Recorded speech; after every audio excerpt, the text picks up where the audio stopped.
mbokk yi askanu Sénégal Daaray Sembène moo jógati di waxal askan jébbal ko président Macky Sall mi nga xam ne mooy baayu askan bi ñu wax que ne président Macky Sall xoolal xale yi taxawal ci mbedd yi nga xam ne mbedd yi mooy seen dëkkuwaay booy xool président Macky Sall xoolal ñi nga xam ne seen xel dafa wàññeeku fii ci Sénégal nekk ci mbalit mi di taxawaalu fukki at di nga leen gis ba ci fukk ak juróom ba ci ñaar fukk duñu changer même yére di lekk ci mbalit te xam nga ne bu ñu amoon fu ñu leen dugal dinañ mën a sax di nga ci mën a gis ñoo xam ne dinañu wër. Monsieur le président de la République baayu askan bi xoolal ñi nga xam ne dañu muuma tëx Sénégal ñoo ngi jooy que ne dañoo bëgg am kaddu bi nag am na ñu koy def fii ci Sénégal ñooñu ñoo ko jëlal seen bopp di ko def waaye dañu bëgg nguur gi taxaw si ñu am kaddu yu ñoo waxe monsieur le président dalalal jàmm ci juróomi at yi waaye juróomi at yooyu bëgg nañ lii la Daaray Sembène di ñaan xaru kanam bu rafet ci Sénégal jëmale ko ci askan bi nag mooy xale mooy ki nga xam ne xelam dafa wàññeeku di taxawaalu ci mbedd mi keneen ki nga xamante ni mooy dafa tëx muuma nga xam ne dafa war a jàng ndaxam de dañu ne Sénégal réewu teraanga la ku fi ñëw naw ñu waaye boo photo ba dem boo demee sa xol dafa jeex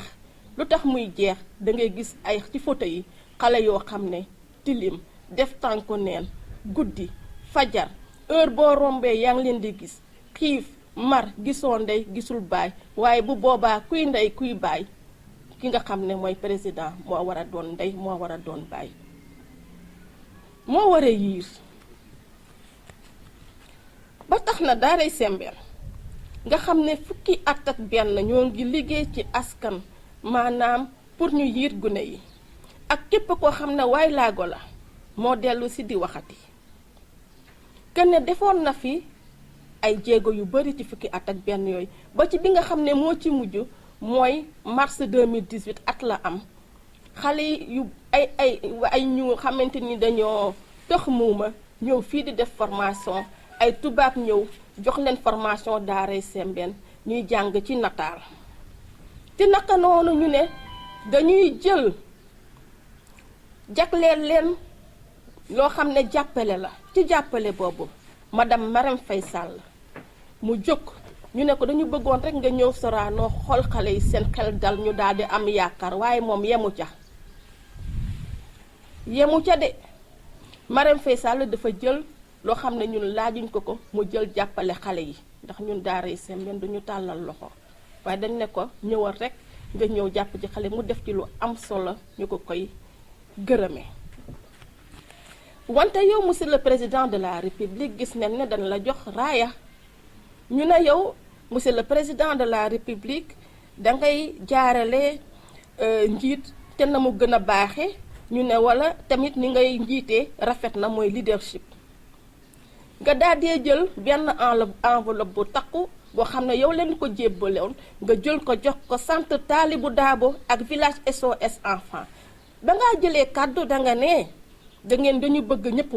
ñëpp bokk boobu nag dañu gis ne des na bu desul loon kon duñu gis xale yi ñuy taxawaalu ci mbedd yi des na monsieur le président am nga juróomi at pour defar loolu ñu la koy ñaan ba tax na yaa ne émergence ñun nag ñu daal di ko tënk ci train saxaaru émergence boobu mooy yoonu yokkute boobee bu mu bàyyi xale yi ci mbedd mi waay bu mu bàyyi waay tax muuma yi ci ñu nekk jànguñu mënuñu am information mel ne bokkuñu ma ne waay saxaaru yoonu yokkute boobee bu mu bàyyi ñi nga xam ne seen bopp seen xel dafa wàññeeku ñu nekk ci mbaliti mbedd yi duñu am benn ndimbal nekk ci coono goo xam ne duñ ko mën a wax kenn mel ne bokkuñu Sénégal ndax am suñuy doom lañu. Monsieur le Président de la République tax muuma Sénégal lii lañu soxla école nationale boo xam ne dafay am formation ba pare ñu topp leen ba ñu dugg mën a liggéey ne ñépp. Monsieur le Président de la République ñi nga xam ne seen xel dafa wàññeeku Sénégal nga xam dañ leen di gis ay fukki at ak juróom ñaar fukki at ñuy taxawaalu sol même yére yi nee nañu dañuy am centre yoo dañu bëgg centre yoo xamante ni dañ leen di yiir jox leen lu lekk faj leen an amaana sax dina am ñoo xam ne dinañ ca wër kon loolu defe naa ne yoonu yokkute la ba pare nag di leen sañsel ñuy sol yére yu baax da ci door a bokk ba tax na Monsieur le Président de la République daaray Sembène te xale la jiital ndax xale mooy yaakaar te yow yaa ne yaakaar ci naka noonu may wax bataaxal bi nga xam ne sama livre boo xam ne téere boo xam ne 2012 laa ko publié ci laa ko génne taaliba bi lii lay wax ci sama livre boobu nga xam ne ñu ngi koy tuddee le monstre généreux du quartier ñu daal di ko génne ci édition du livre universel 2012 nee na maa ngi def tànku neen duma jëm fu sori sama yoon gàtt na maa ngi def tànk neen kenn xamuma ñi nga ma wooyee xale buy yalwaan ndimbal rekk moo doon samay waajur kenn bëgguma def doomam suukar ceeb tuuti xaalis kan la mën a yor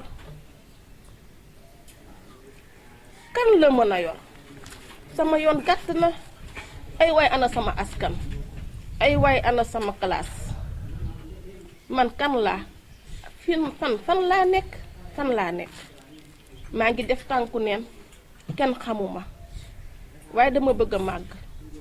bokk ci émergence bi yoonu yokkute jaa ngeen jëf. Et du numérique.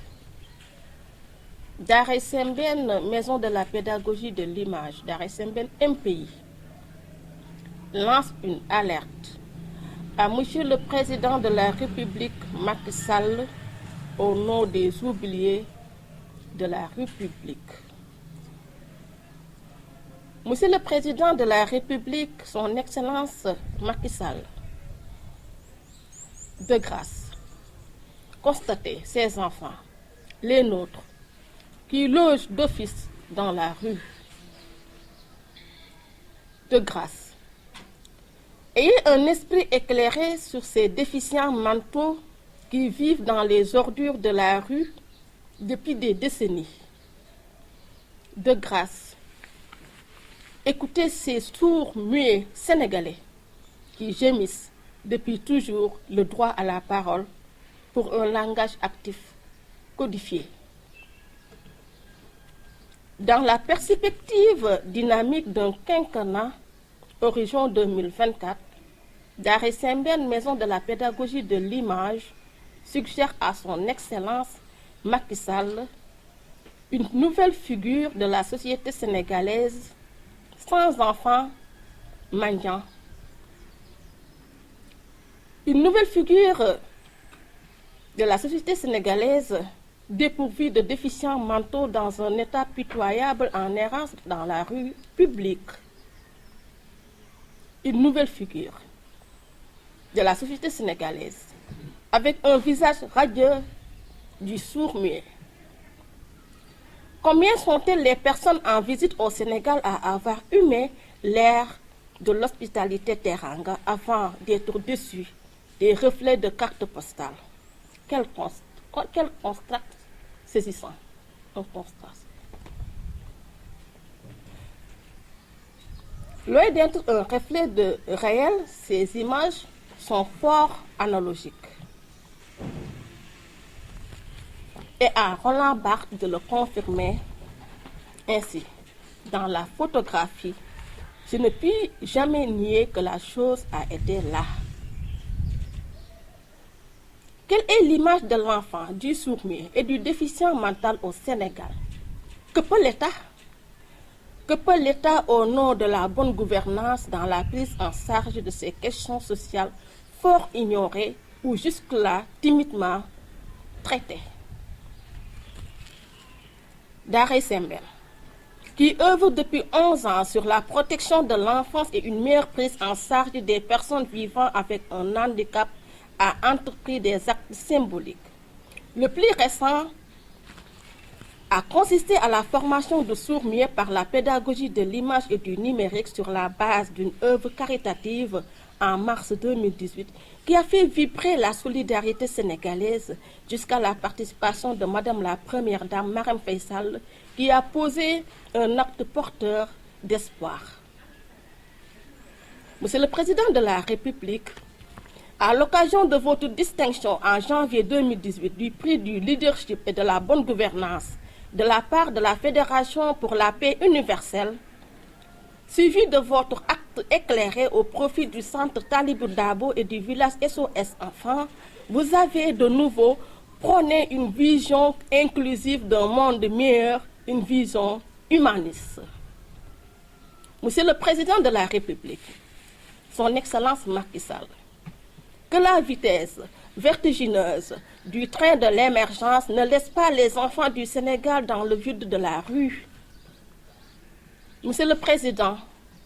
que le bruit du train de l'émergence ne prive pas les sourds-muets du Sénégal de leur droit à la scolarisation et à l'information. Monsieur le Président de la République, que le train de l'émergence ne brade pas les déficients mentaux du Sénégal dans les ordures de la rue dépourvues d'humanisme.